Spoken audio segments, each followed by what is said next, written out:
ঈদের ছুটি শেষ, আবার আগের নিয়মে সব কিছু আগের মতনই শুরু। সকালবেলা থেকে শুরু করলাম। আসসালামু আলাইকুম, কেমন আছেন সবাই? নিশ্চয়ই অনেক ভালো। সবার ঈদ নিশ্চয়ই অনেক ভালো কেটেছে। আমার ঈদটা তো এবার ভালো গেল না। ঈদের আগের দিনেই হঠাৎ করে আমার ছোট ছেলেটার হাতে একটু ফ্র্যাকচার হয়েছে। তার হাতে ব্যান্ডেজ করে দেওয়া হয়েছে, যার কারণে অনেক অনেক প্ল্যান থাকা সত্ত্বেও কোনো কিছুই আর আমাদের করা হয়ে ওঠে নাই। বাসায় ছিলাম, কিন্তু বাসায় থাকলেও আর আমরা নিজেদের মতন করে সময় কাটিয়েছি। কি করলাম না করলাম ওগুলো আর অত বেশি ক্যাপচার করি নাই। বাচ্চাকে সময় দিয়েছি, নিজের পরিবারকে সময় দিয়েছি। আসলে ঈদের ছুটি বা এরকম যখন কয়েকদিনের টানা একটা ছুটি নেই বা পাই, তখন হচ্ছে ওই মোমেন্টগুলো বা খাওয়া দাওয়া কী করছি না করছি ওগুলো আর অত বেশি ক্যাপচার করা হয় না আমার। আমি সব সময়টাই বাচ্চাদের জন্য, পরিবারের জন্যই রাখি। এমনিতে নর্মালি যখন ডে লাইফ বলেন, নর্মাল যখন সব কিছু রুটিন অনুযায়ী শুরু হয়ে যায়, তখন টুকটাক এটা সেটা ভিডিও করি আর আপনাদের সাথে শেয়ার করি। আমি অত বনেদি কোনো ব্লগার না। মানে এবারের কোরবানি ঈদে তো উচ্চ বংশ মর্যাদা সম্পন্ন গরু যেমন বেশ ট্রেন্ডি ছিল, আমিও অত বেশি একেবারে বনেদি ব্লগার না যে একেবারে পাই করে সব কিছু রেকর্ড করে রাখবো। যা হোক, অনেক দিন তো মাংসের উপরই গেল। তবুও আমি ঈদের পরের দিনই মাছ রান্না করেছিলাম, মাংস খেতে পারছিলাম না, শাক ভর্তা এগুলো তো ছিল।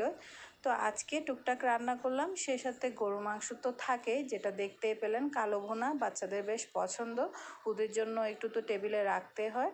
তো তার সাথে ছিল হচ্ছে কক্সবাজার থেকে নিয়ে আসা হলুদ পাতার ভর্তা, তারপর পাতলা ডাল, আর যেটা দেখতে পাচ্ছেন তাইল্লা মাছ রান্না করেছিলাম কাঁচামরিচ দিয়ে, ওটাও ছিল।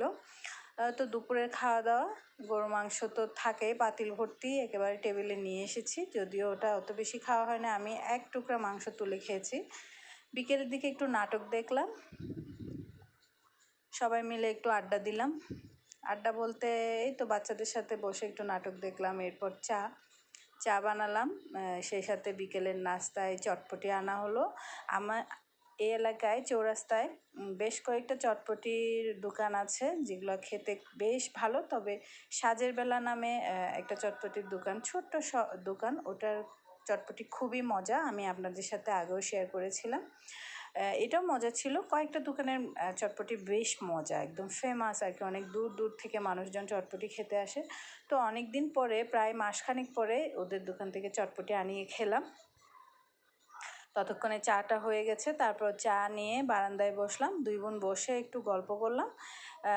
এর ফাঁকে হচ্ছে আজকে আমার প্রতিবেশীর কাছ থেকে নকশি পিঠা গিফট পেলাম, নরসিংদীর পিঠা, খুব ট্রেডিশনাল পিঠাটা, যেটা আপনারা ভিডিও শুরু থেকেই দেখতে পেয়েছেন। উনি আরও অনেক কিছু ওনার গ্রামের বাড়ি থেকে নিয়ে এসেছে, কাঁঠাল এনেছে আমার জন্য, লেবু এনেছে, ওগুলো আর ভিডিওতে নিলাম না। পিঠাগুলো বেশ সুন্দর লেগেছে তাই নিলাম। আর নরসিংদী ছাড়া আর কোন কোন এলাকায় এই পিঠাগুলো খায় একটু জানাবেন তো, আমি ছবিতে অ্যাড করে দিচ্ছি।